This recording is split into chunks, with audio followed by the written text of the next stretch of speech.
Hello everyone watching on YouTube, my name is Novaexplosion. You probably already know that by now.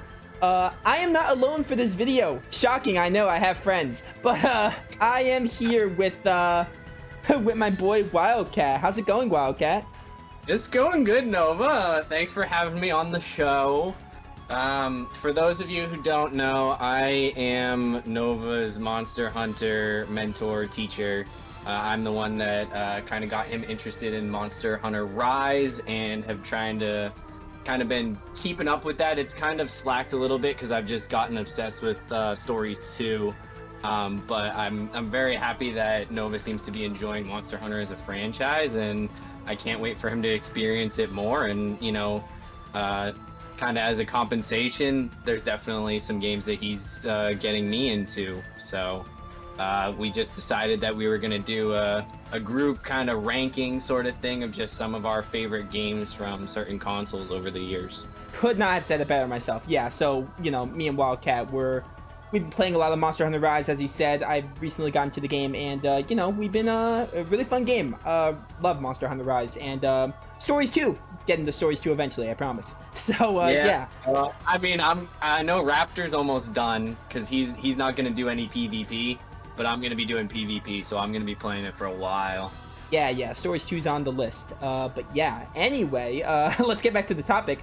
So yeah, as Wildcat said, we are going to be ranking our top games for each console. Now, I'm going to go over a few things. We're not going to be deep spoiling stuff, so I'll talk about the premise of some games, like how games start out, but I won't go deep into spoilers. If you care, like, I don't know, like, I won't really spoil the game, basically. And we're just going to be going down, like, every single console. Not every single console. I have, like, everything from the SNES onward. I think Wildcat has everything from, like, the PS2, right? PS2 GBA era? PS2, GBA, that time frame. Early 2000s. Yes, early 2000s. I have stuff from, like, the mid to late 90s, but I'll be mentioning that, and, you know, just to mention it. But yeah, so we don't have any kind of tier list. I just have an image up and me and Wildcat chatting, kind of like a podcast, so I guess that's how we're going to roll with it. But yeah, we're going to begin. I will begin first for obvious reasons. But yeah, I'm going to start with the SNES, the Super Nintendo. I didn't go deep with the Super Nintendo. I got the Super Nintendo, like, obviously I was born in 2000. I got the Super Nintendo. I never even had a Super Nintendo specifically. I emulated it. I had the ZSNES emulator. And easily, I know a lot of people are going to hate me for not saying Chrono Trigger is my favorite game, but Chrono Trigger is good. It's just, you know, overrated. My favorite game from the SNES is without a doubt Lufia 2. Lufia 2 Rise of the Sinistrals is a really well-made game. The story is fairly simplistic, but, you know, that's not why I love the game so much. The reason I love the game so much is the cast. They use a rotating cast in Lufia 2. Like, you start off with Maxim, who's the main hero.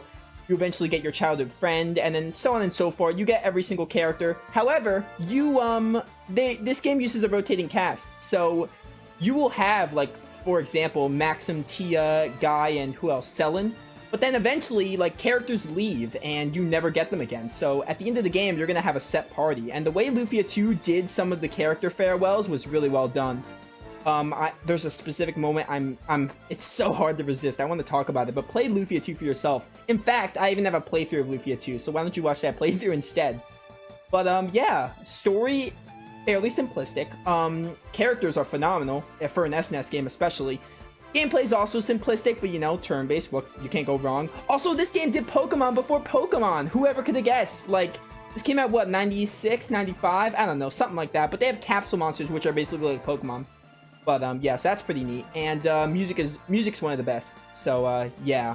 Honestly, Lufia is in my top 10 games. Very, very good game. And, I really don't have much to say on it. It's a big part of my childhood, but other than that, phenomenal game even today. But, yeah. So, yeah, Wildcat, you don't have anything above GBA, right? So, you want me to just go down my list? Yeah. Yeah, you can keep going. Okay, so I actually don't have anything for the 64. I'm just going to say that right now. I never really played the 64. Game Boy Color.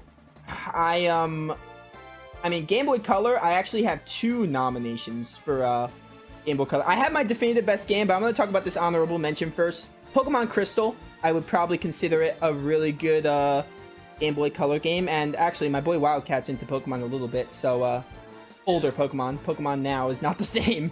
Yeah, I kind of opted out of doing Game Boy Color because the first two generations of Pokemon, I played them all after the remakes. So it Fair. just, they were good, but the remakes were better. So Oh it was yeah, totally like, understandable. I just couldn't really, yeah. Yeah, because I played Pokemon Crystal during my childhood, so I have a little bit of nostalgia. Also, Suicune is one of my favorite legendaries and Pokemon period. So I think that goes into a big factor of why I like Crystal. But Suicune is a great design. yeah, I love For Suicune. sure. Suicune's And a it's great really Pokemon. strong. Yeah, great. I love Suicune. But yeah, not my all-time favorite game. I just thought I'd mention Crystal because it's a big part of my childhood. My actual favorite game is actually Lufia 3, Lufia the Legend Returns, which is the same series as Lufia 2, obviously. And a lot of nostalgia with this one too. This was like one of the first RPGs I played outside of Pokemon. I messed with Pokemon a lot as a child. I talk about this a lot. But Lufia 3 was possibly like my first RPG that wasn't Pokemon. So, it's a really good game. Again, story's fairly simplistic, takes place after the second game. Characters are not as good as Lufia 2, but there's like 13 characters in this game, which is madness. But that complements well with the gameplay. The gameplay is one of my favorites because the gameplay uses like it's turn-based, but it uses like you can actually use 9 party members at once. And that sounds wild, trust me, it is. But the way that works is, I'm not going to go too much into it, but they're aligned differently. So you have like some characters in the front and some characters in the back. So calls for a lot of strategic stuff. So yeah, I look forward to playing Lufia 3 on the channel. I love it so much. And, great game, basically. But yeah. Again, nothing for 64.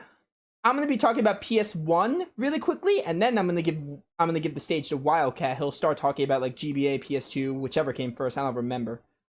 But yeah. So I'll talk about GBA is just first on my list, so that's probably what I'm gonna do. GBA first. Perfect. All right, we'll do GBA Yeah. first.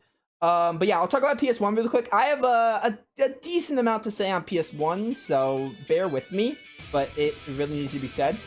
PS1 possibly has like the best selection of RPGs in my opinion. They're relatively like, this is kind of the age where yeah, some of them are dated, but other times like some of them are ahead of its time. And you guys probably already know what my favorite one is if you know what console it's for. But I have a lot of stuff to say. Obviously I have so many picks for PS1, but Tales of Eternia, Tales of Destiny, love those games. They're not in my top 3, but I just thought they'd go without saying because they're Tales of games. My other 2 games, I'm gonna go with these 2 games before I talk about my favorite. Valkyrie Profile and Lunar 2. Probably 3rd place and 2nd place respectively.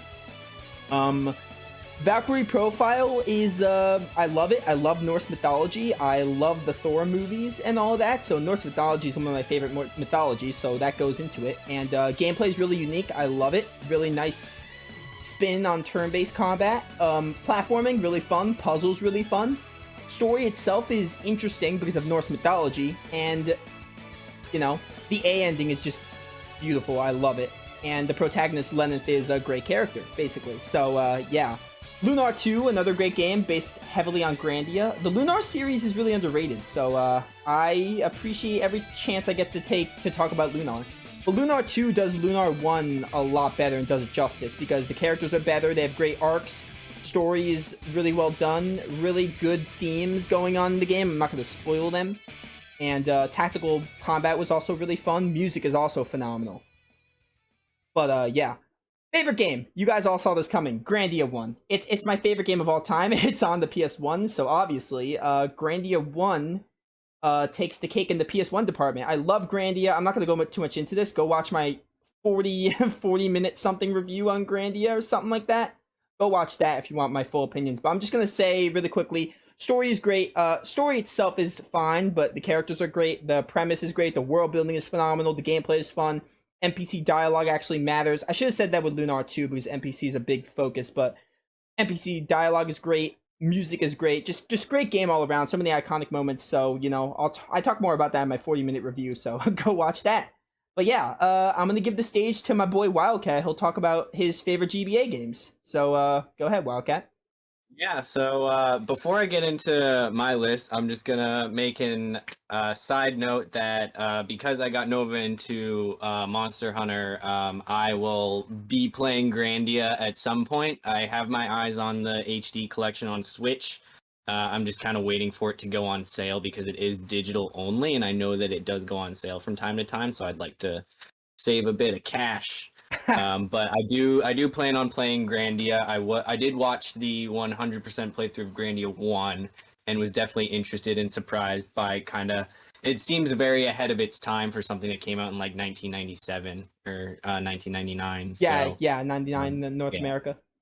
yeah. So definitely have that on my radar. But to start off, Game Boy Advanced. I don't know about you, Nova, but I didn't actually own a Game Boy Advanced. I had the DS Lite. The DS Lite was my first actual console.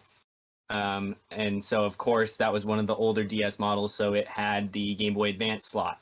I also had Yeah. a DS Lite, and I Yeah. did have a Game Boy Advance first, though. But I remember having the DS Lite. It had backwards compatibility, if I remember correctly. Yep. Yep. And I still have mine in the drawer underneath my bed, and I have my sister's because my sister got one and then she realized she didn't like video games. Oh, So I have two sick. DS Lites with that are still up and running. But yeah, so I played a lot of like DS and GBA games at the same time. I hadn't really played any video games apart from Zoo Tycoon 2 before I'd gotten my DS, and then I started really getting into Pokemon when I was like around 7, 8 years old. That was when Diamond and Pearl had come out. So a lot of these earlier Nintendo top threes are going to be very Pokemon filled. I'm just going to get that out of the way now. So first off, this was kind of a hard choice because I did kind of want to go with Pokemon Fire Red and Leaf Green for a bit of variety, because you probably can guess what one of the later entries is. Oh, yeah, yeah. I think But I know. ended up going with Ruby and Sapphire. And I think that's just because of how much I prefer Hoenn over Kanto, and I think, you know, Kanto added a lot of very well designed Pokemon, but when it comes to actual gameplay and kind of the region and the difficulty, it doesn't really hold as much of a candle to Hoenn. Hoenn, it's got a very good map. I know a lot of people complain about the water routes. I think that the water routes were fine. The gym leaders are quite hard. I'll get into that a little bit later. I think Steven was definitely one of the toughest champions Oh, that I would we've agree. ever Yeah. had. And Pokemon Ruby was, I have both physical copies of both Ruby and Sapphire still. Ruby was the second game that I played after Pearl for mainline. So it does hold a very special place in my heart. A lot of Gen 3 Pokemon, Groudon, Swampert, Manectric. There's just Salamence. There's so many really good mons that were introduced in Hoenn, and I think the reason that I still find myself going back to Ruby and Sapphire sometimes over Emerald, one, Ruby in particular has Zangoose, and I really like Zangoose. Zangoose is one of my favorite normal types, and the champion battle with Steven is just significantly harder than Wallace. Because some of you that watch this, you might be familiar with Nuzlocke's and Pokemon Challenge's hardcore Nuzlocke variant, which I'm very into. I enjoy that sort of play style. So for me, looking at Pokemon games, difficulty and challenging fights, when you kind of normalize with set mode and not using items and level caps, that is a big factor in how much I enjoy a Pokemon game. And usually, difficulty is where the most memorable Pokemon fights are anyway. So I think that Generation 3 is kind of when they nailed kind of the mechanical formula, and Ruby and Sapphire were still pretty good games, but definitely could have been improved on. Yeah, I agree basically. And yeah, I wanna, since he brought it up, Wallace becoming champion in Emerald, probably the dumbest thing they ever did, because Steven was awesome. Yeah. Steven. I mean, Wallace is okay, but the big thing with Steven is like a lot of people be like, "Oh, Steven just has a Metagross." Yeah, he has a Metagross, and Metagross is insanely hard to counter in Gen 3, especially when it has Earthquake for coverage. So if you don't have a plan for that Metagross, he's just gonna wipe your entire team. Yeah. Wallace is cool, but like Steven is cooler. Wallace is cool, but he doesn't have anything like insanely threatening.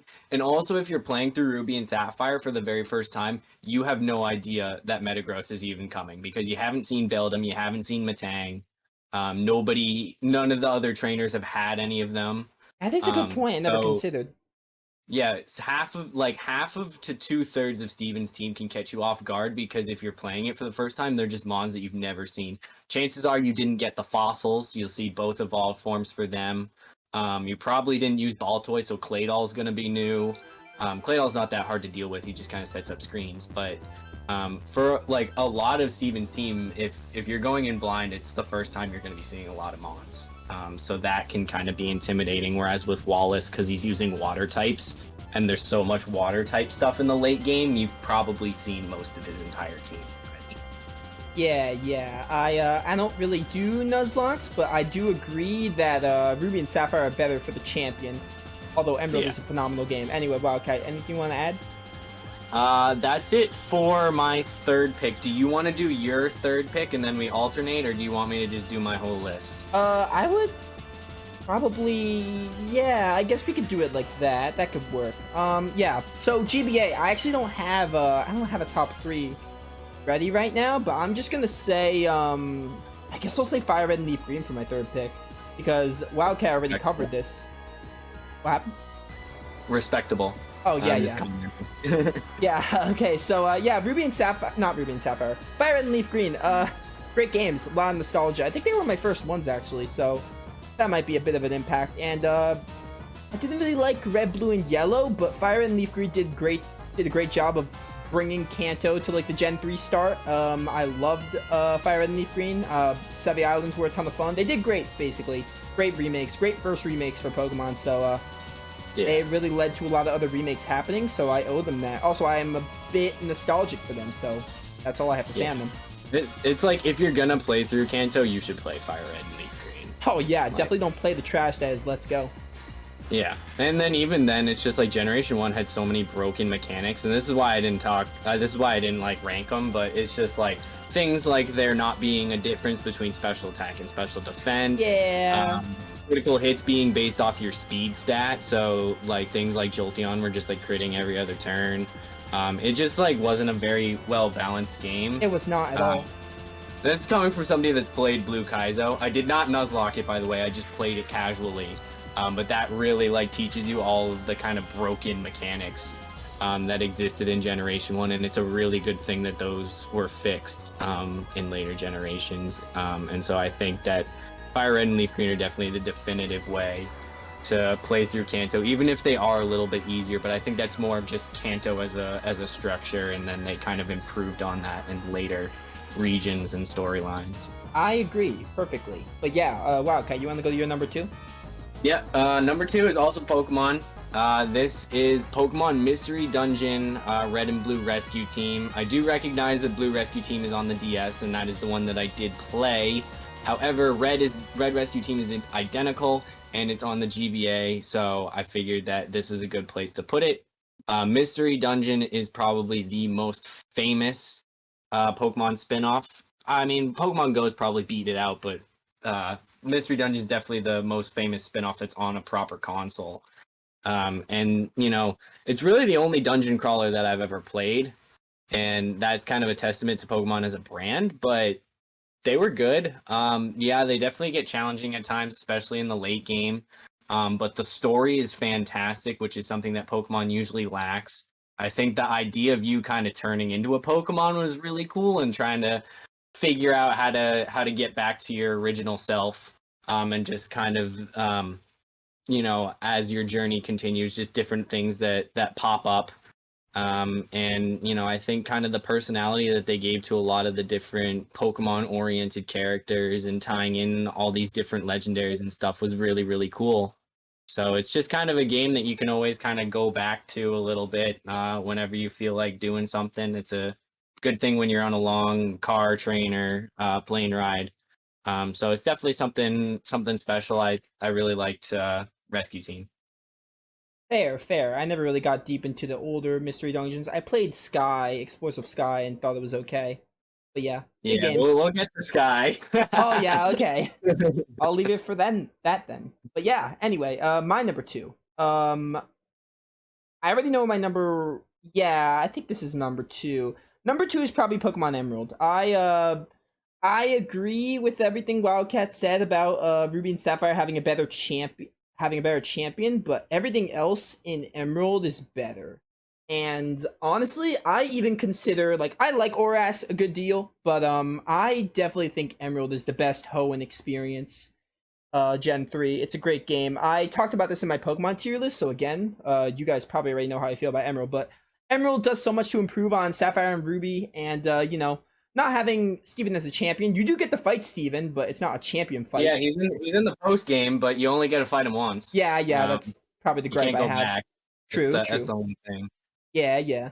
But yeah, great game other than that. Like, that's the only thing that if Emerald would be, like, flawless if they kept Steven as the champion, but other than that, like, Emerald just does everything better. Gym leader rematches are better. Like, you can even do them. That's what I meant to say.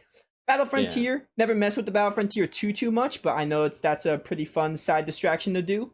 And there's just more to do in Emerald, so honestly, Emerald's just a better Ruby and Sapphire. I really don't have much else to say besides that. Yeah. So I'm just gonna go right off of that because Emerald is my number one. So Emerald is definitely better than Ruby and Sapphire overall. As I mentioned, Ruby and Sapphire still have their perks, but overall Emerald is a lot better. And in my opinion, Emerald was kind of like the third version for Pokemon that like kind of defined, yes, this is going to be like a definitive experience where it is significantly different and adds a lot more content. And this is why, and like that was kind of, it established a standard that has since been lost. I agree. Emerald just had a lot more content. It had more of a post game. I'll get into the Battle Frontier because, as I said, I like the challenging stuff. Battle Frontier separates the men from the boys, and it was a fantastic addition. A lot of people, including myself, are very upset that it did not return in Oras, despite being a Ruby and Sapphire remake and not an Emerald remake.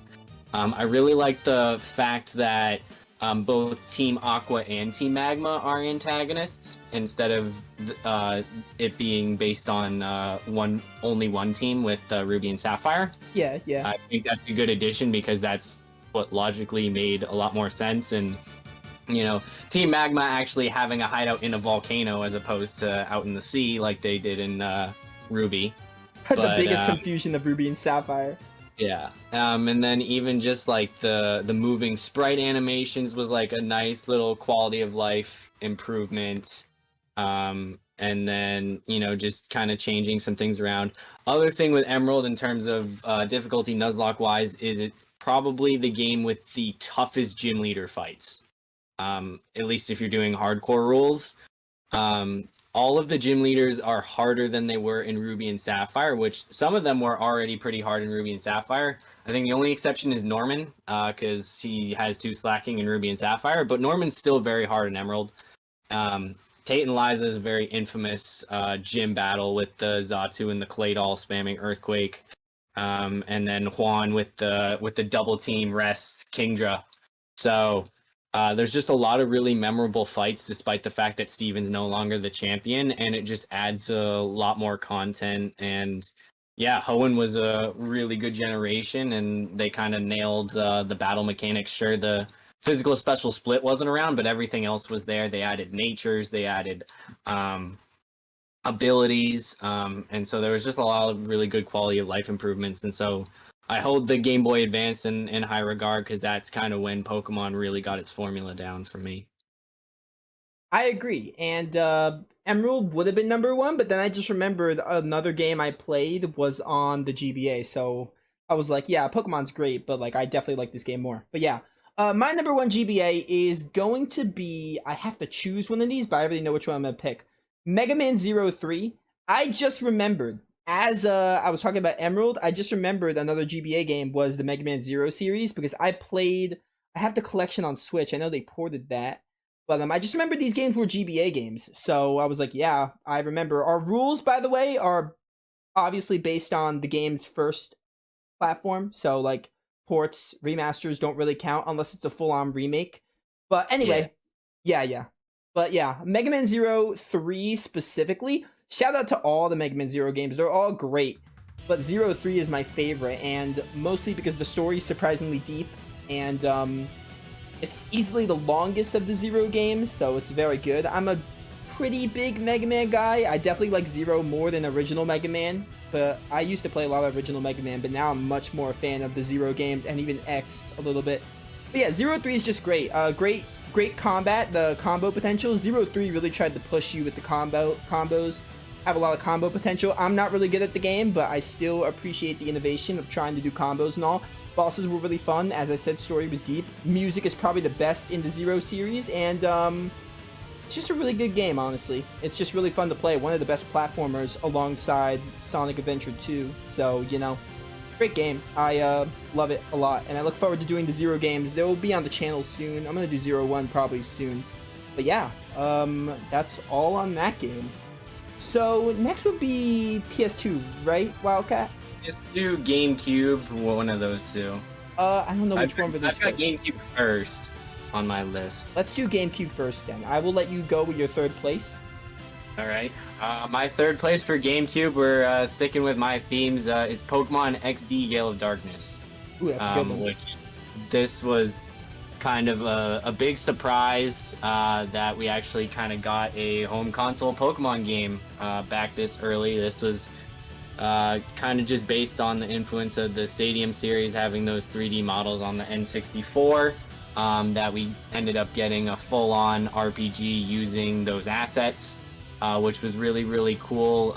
It is a sequel to Pokemon Coliseum, which, spoiler alert, I will be talking about a little bit later. XD Gale of Darkness was just a really cool concept with the snagging of the Shadow Pokemon and just kind of the things that it added. And it was also, it broke the mold because you had double battles as your primary battling method, and also just the bosses weren't using monotype teams. They were using different strategies, whether it was inflicting status or something like that. And so that was really cool. And then they super duper ramped up the difficulty in the Ore Coliseum in post game. If anybody's ever played that, that's really tough. It's like not Battle Frontier tough, but it's still like pretty tough with some of the doubles combinations that they have. And you've really got to kind of play your cards right, because with XD Gale of Darkness, because of the Shadow Pokemon mechanic, you have very limited options, more so than most other Pokemon games, for what your team can be. And so working through some of those tough fights without being able to import Game Boy Advance Pokemon like I was able to, I wasn't able to do that because, one, I didn't have a Game Boy Advance, and two, I had an earlier model of the Wii. So the way I was playing GameCube games was once again through reverse compatibility. But all in all, it was a good game. I played it when I was in like 7th, 8th grade. And it definitely kept me entertained, and I kind of wish that Pokemon would have Genius Sonority make a game like this again, because I think that they could do a really good job, since it's been almost 20 years. Yeah, it's crazy. Since that game came out, and I think they could do a lot with upgraded hardware. Yeah, I agree. But yeah. Yeah, that's all I got. All right, Sure. my third place. Trying to think here. I know what my number 1 is, but my number 2. I think I know what your number 1 is too. I'm sure you do. But my number 3 would probably be Sonic Heroes. Now, I don't know what to consider this. This was released cross-platform. It was PS2, Xbox, and GameCube. I played on the GameCube, which is the best version. So I will be counting this as a GameCube game, because I have other contenders for PS2, but I don't have any Xbox, but I didn't have an original Xbox. Yeah, that's perfectly valid. I had to do that with Switch, because there was just like not enough Switch stuff. So I was like, all right, this came out on PS4 and Switch at the same time. Even though I played it on PS4, I'm putting it in the Switch category. Yeah, Switch has a lot of ports and remasters, as we will soon realize as we get to Switch. I know. I was like doing the list, and I was like, oh my god, this is a port, this is a port, this is a port, this is a definitive edition. I can use this. Yeah.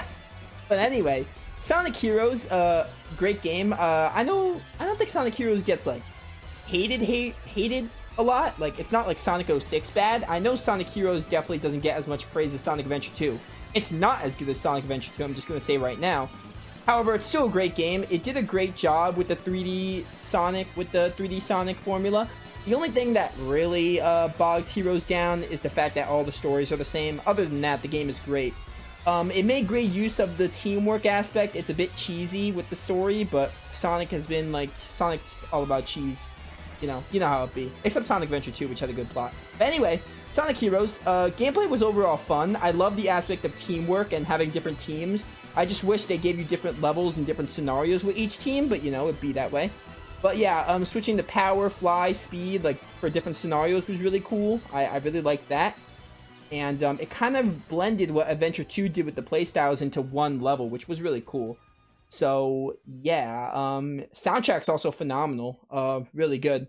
And a confrontation with Metal Sonic is really neat. I'm glad they brought Metal Sonic back for Heroes and all that. Also, it introduced Team Chaotix, who I love. I love Team Chaotix, so that's a plus. But yeah, Sonic Heroes, I don't really have much else to say. It's basically like, it's probably my second favorite Sonic game. If Sonic Adventure 2 is my favorite Sonic game, probably my second favorite would be Heroes, because Heroes did a good job with what they had. It's also next on the list for playthroughs concerning Sonic, so, look forward to that. Probably next year, but yeah, Sonic Heroes is a great game. I enjoy it a lot, basically. And, All right. yeah, your turn, Wildcat. Yep, I have nothing to add to Sonic. I've not played any Sonic games.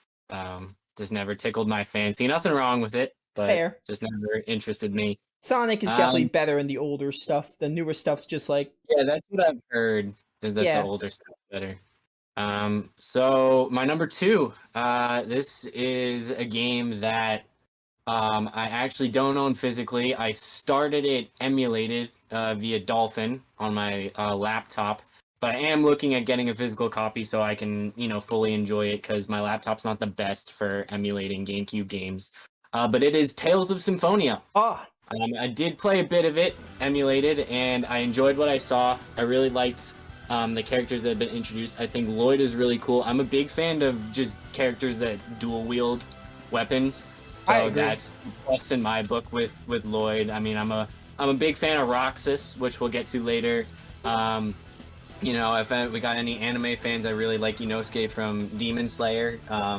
Dual wielding is just one of those reasons. But yeah, I'm just fascinated by a lot of dual wielding characters in games and shows. So that was kind of an immediate positive with Lloyd. I think Kratos is really cool. I think that he is the superior Kratos to the God of War. I think that he would win in a fight. I never played God of War. Because he is great. I haven't either. I just think that Symphonia Kratos is the true Chad. Possibly one of the best Tales of characters. One of. Yeah, I don't know he if seems really cool. Like, he's kind of shrouded in mystery right now for where I'm at, but again, I'm hoping to get into it. I mean, in all honesty, I could go ride my bike 5 minutes to a used game store where there's 3 copies of the GameCube version, but Nova and I talked, and it's probably smarter for me to just get Chronicles on the PS3. So it's just kind of a waiting game for that right now, because I just have such a huge gaming backlog. But it's definitely up there, and I enjoyed a lot of what I played a bit of so far. Yeah, very good game. Number 2. Dude, I don't know. The game I'm thinking of is a port, so that wouldn't work. I'm probably gonna go with... Dude, this is tough. I think I'm just gonna go with, Pokemon XD, I guess. Like, okay, I already talked about it. I was trying to think, like, I remember thinking, like, do I like Sonic Heroes more than Pokemon? And I was like, yeah, I don't like Pokemon anymore, but I definitely like Heroes a little less. But yeah, Pokemon XD I'll go with for my second, because I can't think of anything else. The other game I was going to choose was Skies of Arcadia's Legend, but that is a port, so that's originally a Dreamcast game, so I'd rather just keep this traditional. But yeah, Pokemon XD Gale of Darkness, great game. Wildcat talked about it quite a bit, so I won't make this too long. But I agree, the concept of snagging was great. The Shadow Pokemon concept was neat. Also, just having a 3D Pokemon game was really cool. Having one on the home console rather than handheld was really neat, and I love that. And I don't know, like, dude, the plot was surprisingly not super deep, but like better than anything we got from Pokemon at the time. So I give them credit for that. And just the games were a ton of fun to play. Coliseum and XD were great. I actually probably like Coliseum a good bit. I have a lot of nostalgia for Coliseum. I didn't play XD for a while, but XD is definitively the better game than Coliseum, but Coliseum is still great, so shout out to it. But I also never messed with the Ori Coliseum or Coliseum, however you say it. But Yeah, I know it has a lot of potential, as Wildcat said, for strategic and it's competitive tough. play. Yeah, I'm It's sure it really is. like it's basically like if you just can't get through it, you teach your Snorlax self-destruct and like blow up half the team.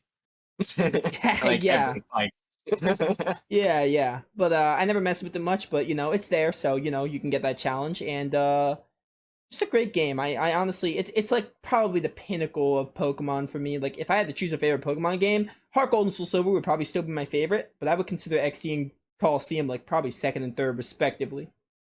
yeah. Actually, going off of that, my number one is Pokemon Coliseum. As Noah was kind of saying, like there are a lot of like mechanical adjustments that kind of make XD the definitive version from a mechanics perspective. It also has more Pokemon variety than Pokemon Coliseum. And Shadow Pokemon were just like a lot more useful and threatening in their Shadow state. But for me, I've got to put Coliseum ahead of XD Gale of Darkness, which of course is the direct sequel. Pokemon Coliseum for me, it just really has to do with kind of the overall story and aesthetic. I think that West is probably one of the coolest and most mysterious Pokemon protagonists that we will ever have, and we're never gonna have anything near that level ever again.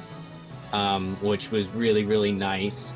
I mean, kind of like the opening cutscene just says it all Oh, I love for that. Pokemon Yeah, it's great. Coliseum. It's like one of the best like opening cutscenes of just any video game. I feel like where it just is a completely different set of tone compared to any other Pokemon game. Because like the thing with XD is that it kind of goes back to the more traditional formula of like you're this young kid that just happens to be like a prodigy and like goes out and accomplishes all these feats.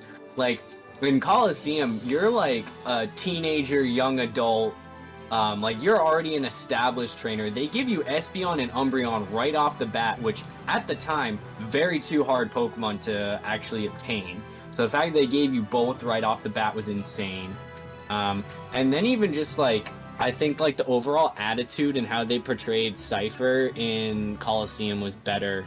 It reminded me of just like a sort of like a drug cartel that they just cared about like distributing and selling their product and they didn't care if it hurt anybody. Yeah. And so I thought that that was just like a really ingenious and like relatable way to do an evil team, whereas in XD is more that kind of take over the world aspect that is just kind of a cliche at this point. So I really appreciated that about the first game. Definitely in terms of weaknesses, lack of Pokemon variety, just the Shadow Pokemon mechanics weren't fully fleshed out. And then another big thing going into the Pokemon variety just kind of has to do with the reason Coliseum was probably made and given the go-ahead, at least the story mode aspect, because the rest of Coliseum was just like an ordinary stadium game for third gen. But the big thing was that when third gen happened, there wasn't going to be the ability to transfer your Pokemon from Generation 2 to Generation 3. It just physically was not possible because of just changes in the software between Generations 2 and 3. So Coliseum was just kind of a way to, because they already knew that they were going to make Fire Red and Leaf Green, Coliseum was a way to introduce all of the Johto Pokemon that weren't in Hoenn, so people could complete the Pokedex. And it's just more of a Johto problem that a lot of Pokemon introduced in Johto are kind of bad. So yeah, you have a very limited dex, like there's only like 50 Pokemon that you can have. And then out of those 50 Pokemon, there's like maybe like 15, 17 that are like actually like good to use in battle. So it kind of hurts the replay value of the game. But everything else about the game is stellar, and I absolutely love it. It was like one of the only ways to get Ho-Oh in third gen reliably. You had to do a lot to get Ho-Oh, but it was still really cool that they had Ho-Oh in the game. But yeah, I really loved Pokemon Coliseum, and I played Coliseum and XD back to back. I bought them at around the same time. So Yeah, that's fair. I agree. I was actually going to choose. I wanted to choose only one Coliseum or XD because I obviously wanted to include more variety since I played more games, but on the GameCube. so I did. But honestly, fair, because I agree about Coliseum having a, you know, the Espeon Umbreon. I love both of them. Also the opening cutscene. So Coliseum does do some stuff better. I really just think mechanically XD might be better, but it really just comes down to preference for me. Yeah. No, mechanically XD is definitely better. It's just for me that's not enough of a drawback. That's fair. Coliseum's end. And that's just personal preference. Yeah, it's kind of like it's kind of like how I compare Grandia 1 and 2. I love Grandia 2. It's still a great game, but Grandia 1 doesn't have to be as mechanical as at Grandia 2, and it's still my favorite. So might be similar to that, but yeah. Yeah. Anyway, number 1, Wildcat talked about it, Tales of Symphonia, which you all saw coming. I obviously include this in Gamecube because this was originally a Gamecube game, a Nintendo Tales of game, which was unheard of. Actually, Fantasia was a Game Boy Advance game, but not originally. But anyway, Symphonia, great game. We're gonna go back to Kratos because he's awesome. Kratos is possibly one of the best parts about the game. Also, I like Lloyd a good deal. He's not like my favorite protagonist, but he's neat. I like Lloyd. Actually, all the characters in Symphonia are great. I like all of them a good bit, and I'm not going to say them by name because Wildcat hasn't gotten that far yet. But just want to say, yeah, just want to say that Tales of Symphonia has a really strong cast. It's my third favorite game, Tales of total. So you know, really high up there. And this was my first Tales of game, also. So I started with Symphonia. I played it on the GameCube. And, you know, from there I got Vesperia, and then I got Abyss and all that. So, Symphonia was the first one I played. A great entry point. Its gameplay's a little, not dated, but gameplay definitely is better in other games, but I still enjoy going back to Symphonia. Unison attacks could have been fleshed out a bit more. X skills also could have been fleshed out more, but, you know, it was 2003. Like, I wasn't too picky with it. It was a great intro to Tales of. The first, like, actual action game I actually played was Symphonia, because I didn't grow up with Kingdom Hearts, so, yeah. But, I would also add that, like, Symphonia, like, in terms of Tales of games, it's probably, like, the oldest one where you can, like, go back to the combat and still, like, enjoy it really well. Yeah, I agree. It hasn't, like, it's still, like, it's not perfect, but it still has, like, aged quite well. Yeah, I agree. Like, I love the PS1, like Destiny and Eternia, but going back to their combats is pretty difficult. So I think Symphonia is the most accessible older game, while having some problems, but they're not too big to ruin the game. But yeah, story was really deep. I like the story in Symphonia. It gets wild, like, halfway through, which I'm not going to spoil for obvious I feel reasons. like all of the Tales of games are going into, like, for people watching, I have not finished a single Tales of game. I'm playing like 3 or 4 of them, like, simultaneously. So, but yeah, it's like, it feels like there's always a plot twist, like, every couple hours, so. So yeah, yeah, okay, yeah, Wildcat's working on it. Working on finishing the game. But yeah. I haven't playing, it's like... a very, very good choice, and I could honestly see Symphonia surpassing Coliseum once I finish it, so... Yeah, he's working on that. So, yeah. Anyway, Symphonia is just a great game. It was my first one. Obviously, I'm a little nostalgic, but I just think Symphonia is just that great. It's a great game, so... That's all I have to say on it. And, actually, we're at, like 40 minutes, Wildcat. Do you want to, like, put this into 2 parts? We could do PS2 now, and then we can, like, do another video, because I don't want this to be, like, a whole hour video, you know?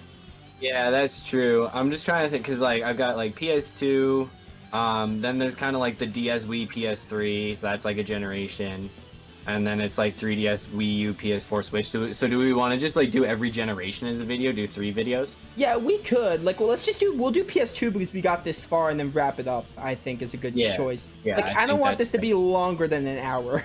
Because you want people to actually watch it. Oh, of course. I'm actually going to do something I rarely do. I'm going to put timestamps for each console, is what I'll do. Yeah. Yeah. Alright, PS2. I did not own a PS2. However, my best friend growing up did, so I did play quite a few PS2 games, and then I feel like there's just a lot of, like, PS2 classics that have been ported to later consoles that I have played on. So it definitely has a library that is very near and dear to a lot of people's hearts. This wasn't the hardest one for me, but, like, there's definitely, like, a couple of games that I was like, oh, it would have been nice to, you know, if this made the list. But, like, there were 3 Kingdom Hearts entries. in on the PS2. Chain of Memories and the original did not make the cut, but they were still good games. Chain of Memories is kind of niche if you're into the whole deck building situation, but it was still like a good game nonetheless. But number 3 for me on PS2 is going to be Okami, which is an iconic game. It did win Game of the Year in 2005, 2006, whenever it came out. But this was a fantastic game. It's one of the few games that kind of is really good that allows you to be playing as like an animal the whole time. And it has a beautiful aesthetic and art style that makes it very timeless. Like even the combat and the mechanics are great. It's really cool how they went for such like a traditional like Japanese kind of aesthetic and storytelling and intertwining a lot of that mythology was really, really cool. And it's a game that I find myself going back and back to. I played it on the Wii. I have the HD port on Switch. There's a reason that this game is a timeless classic. The soundtrack, I wasn't that into like Oriental, like Asian instrumental soundtracks until I played this game.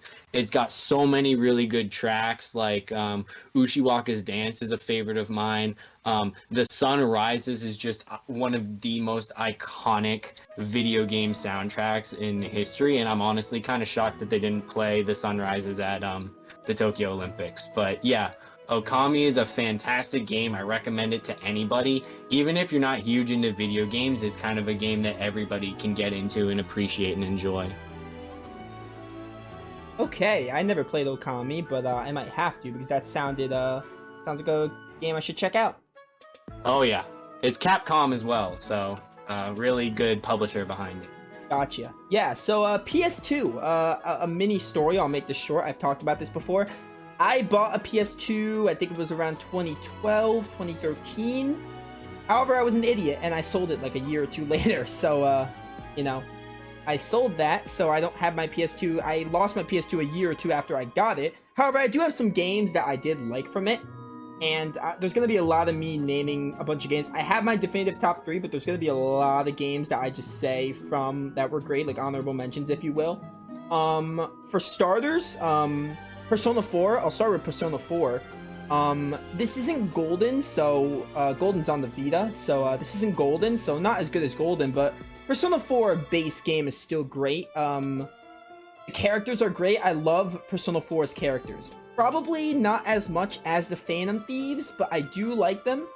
So Persona 4 has a great cast of characters. The plot is like all over the place because like while it's interesting, spoilers, I'm not going to say it, but it kind of falls flat in the later half and the halfway point. But still a great game.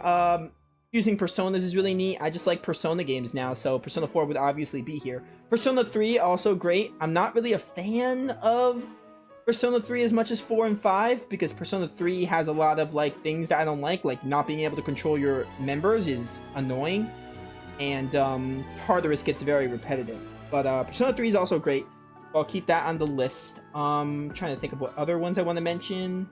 Kingdom Hearts 2, Wildcat talked about Kingdom Hearts 2.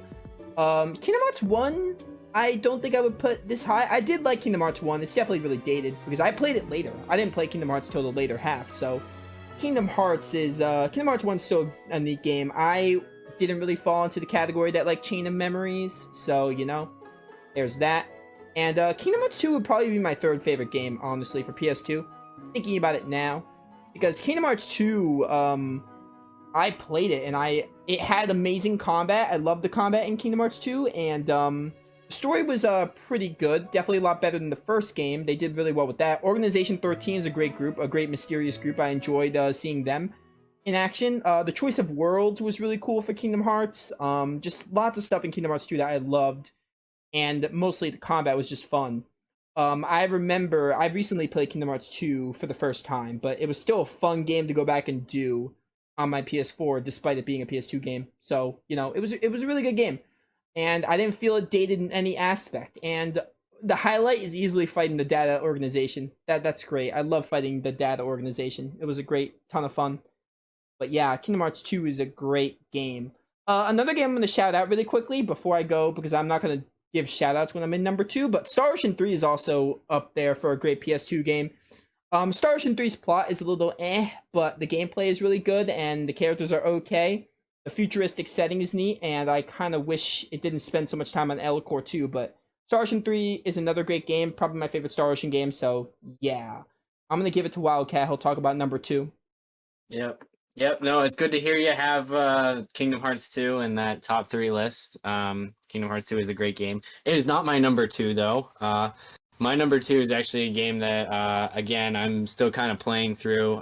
Definitely got farther than Symphonia, but it's Tales of the Abyss. Ooh, nice pick. And Tales of the Abyss, I am playing it. I'm playing the 3DS port, but the game is identical on 3DS. It's not a full-on remake. It's the exact same thing, except there's no local multiplayer available for the combat.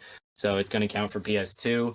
But it's a great game. It's got really good voice acting, which kind of makes me bothered by the fact that in English the skits aren't voice acted because it's just got a great cast. Major letdown.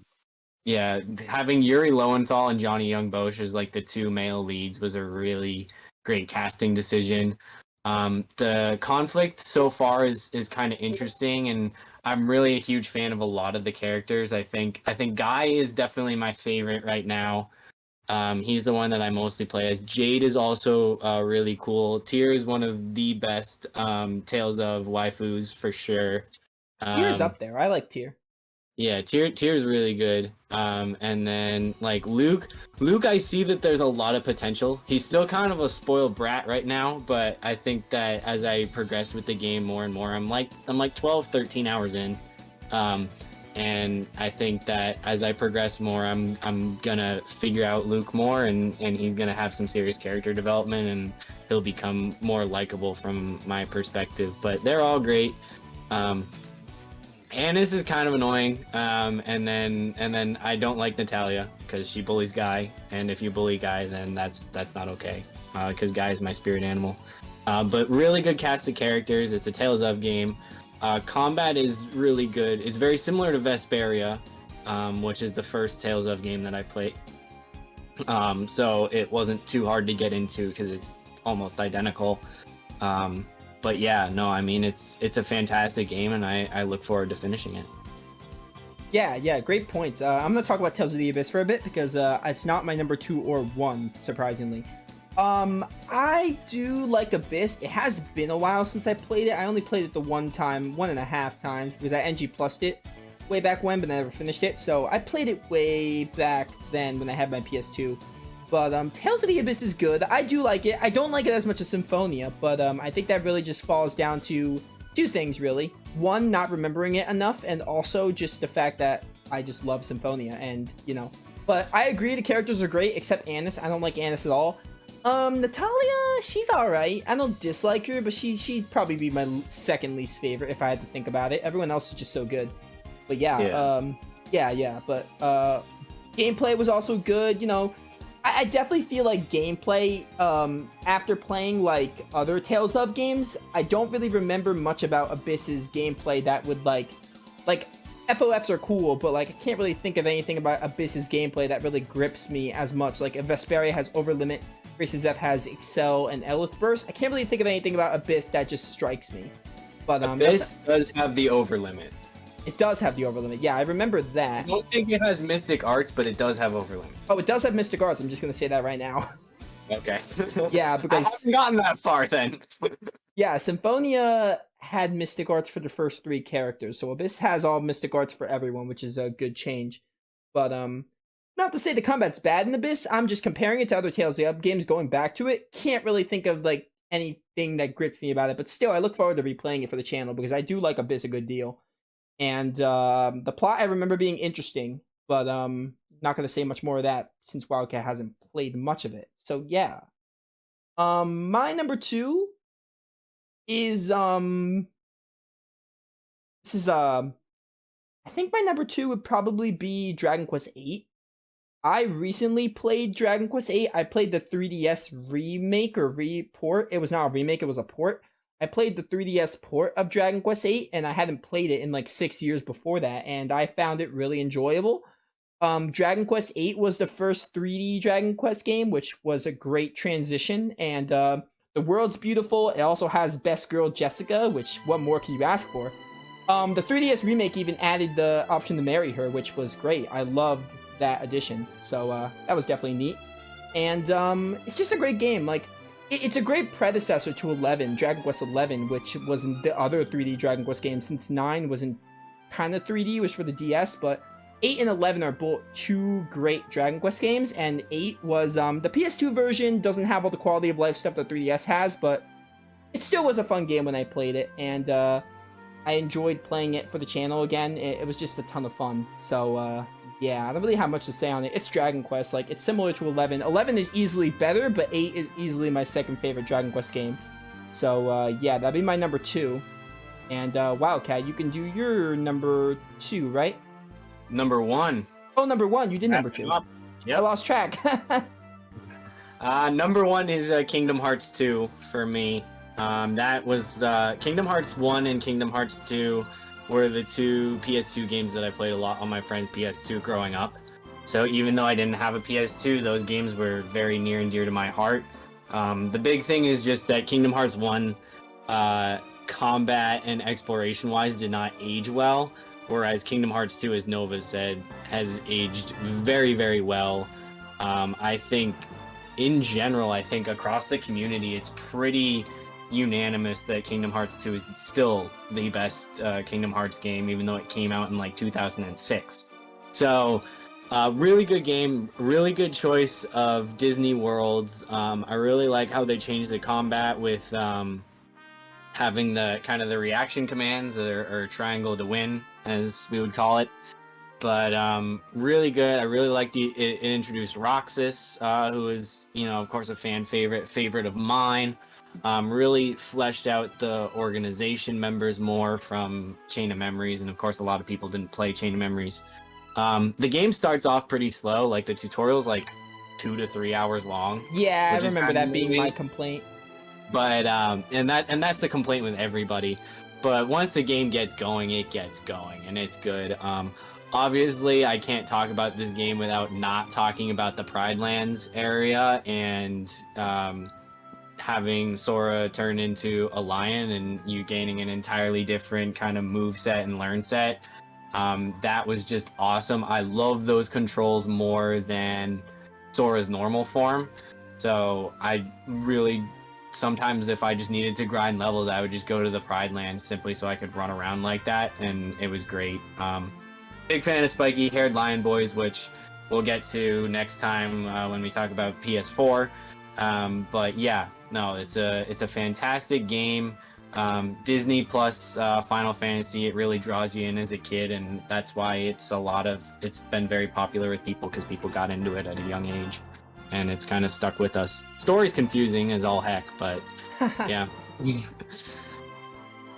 But yeah, Kingdom Hearts 2, I talked about it already, but the lion part was pretty sick. I did like that. Obviously, well, about the controls, I could definitely see the controls being, I don't know about better, because you just play as regular Sora more, for me at least. I don't really remember. I would have to play the game again to... It's the hitbox, your hitboxes are smaller, so it's easier to dodge attacks. That is true. And you're faster, because you have the dash. It was very... Like, yeah, I remember like it being... when you fight Scar, and he's like doing that charge attack, like you can just drift around the arena and like stay out of his way, and it's really, really cool if you can pull it off. Yeah. Point is, I definitely remember the lion controls being very slick and smooth. I loved it. But Yeah. anyway, my number 1, which it's not a Tales of game, but it is another series I adore. I kind of wish this was on the PS4 section, because the PS4 section actually has these two games combined into one, and I would just say that, but I can't. I have to choose one. But for the sake of that, I'm going to choose Final Fantasy X. I am having a hard time choosing Final Fantasy X and X-2, and a lot of the comments, a lot of people hate me for liking X-2, because X-2 is a very controversial game, which you all probably know by now, but I actually like X-2. I'm in the minority with that. I know some people like X-2, but it's mostly hated. But Final Fantasy X, I'll probably talk about 10, because I think 10 would be my all-time favorite PS2 game, but I'll talk about X-2 a bit, merging in with it. But Final Fantasy X is beautiful. Great 3D transition to Final Fantasy. The story's really deep. I love the story. It's also pretty sad, but that's what makes it so good. Really, really brings me a Symphonia vibe with the whole pilgrimage stuff. Really neat. I loved it. It also has Yuna, who is an FF waifu. I love her. But yeah, great characters too. 10 has a phenomenal cast of characters, and the gameplay was surprisingly not deep necessarily, but being able to switch characters in and out was a big deal. Also giving characters like a role, like Waka hitting flying enemies, and Auron being able to break hard shell monsters was really cool. By the way, Auron's in Kingdom Hearts 2, which is sick. And Waka is in Kingdom Hearts 1. Oh, that's right, he is. I just remembered that. Apparently, like, people were upset, like, because aren't, like, Tidus and Waka, like, not children? Yeah, they're not children. Yeah, Tidus is also in Kingdom Hearts 1. But, yeah, Tidus and Waka they're, like, well, Tidus is, like, kind of a teenager, I would say. Like, 16, like, 17 around. Waka's definitely, like, an adult. Yeah, and they're, like, 8 in Kingdom Hearts. Yeah. Auron is like the same. Well, Auron's a little complicated. I can't really go into Auron without going into plot spoilers, but Auron's depicted perfectly, basically. So yeah. But yeah, the combat was interesting. I love the combat. It did get rid of the ATB, which I kind of wasn't on board with at first, but introducing like a feature where you could switch in party members constantly and like using the different characters, it really like incentivizes you to use everyone, which I love. Like no one's like useless. Except Kamari, because Kamari is kind of a jack of all trades, but even then, Kamari could be like backup. But every character, at least other than Kamari, is pretty useful for something. So that was really interesting. The areas, I love the world. The world in this game is beautiful. The game looks beautiful. Spira is probably one of my favorite worlds in a video game. I just love exploring it. It's like a tropical island mixed with like Asian Pacific settings. I love it. It's great. And yeah, this was a great game for the PS2. The voice acting is a little cringe, but, you know, 2001, early game, so can't go much. And, you know. And, yeah, Final Fantasy X is great. I also love 10-2. It was the first Final Fantasy game with a proper sequel, which is great. I know a lot of people hated the fact that 10-2, like, changed things. Like, it was a much happier tone, but I don't want to go too deep into the plot. But I think the tone was needed. Like, honestly, 10 was a great game, but 10 was just so down with the tone that I feel like 10-2 just needed a change. 10-2 has its moments where it's like, yeah, this kind of blows and is kind of weird, but 10-2 is a better game because it brought back ATB and the job system, which was really cool. And it further fleshes out Yuna, who is a great waifu. So, yeah. Final Fantasy X or 10-2 can either one could take my first place spot. I'm picking 10 because it's the more iconic game, but both are great, and I enjoy playing them every time I bust out my PS4 because they have them on the PS4, so great games. But yeah. So yeah, this is like an hour exactly, which is perfect. I underestimated how long this would take, so I think what we're gonna do... Yeah, I know, but I think what we're gonna do is we're gonna like divide this into like a part series, because I don't see anyone watching like a 2 to 3 hour long video. Like, it's just not gonna happen.